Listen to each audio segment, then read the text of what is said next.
Beneath the windswept, sleet-covered vines at Norman Hardy's vineyard, the cold cellar is cut deep into a limestone shelf, the contents kept cool by nothing more than the Ontario winter. A small, completely Canadian winery with big ambitions. Overseas has become a very, very important gateway for us now. One overseas market in particular, the United Kingdom.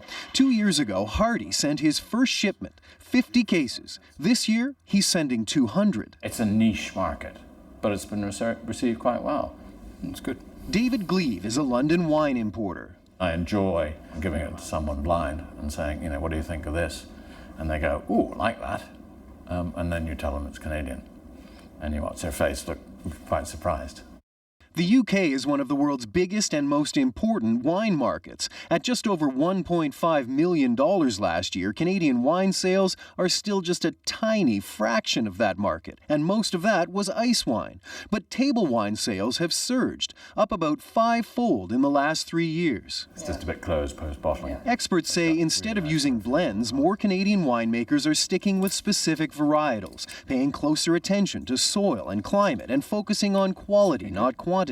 That is now paying dividends.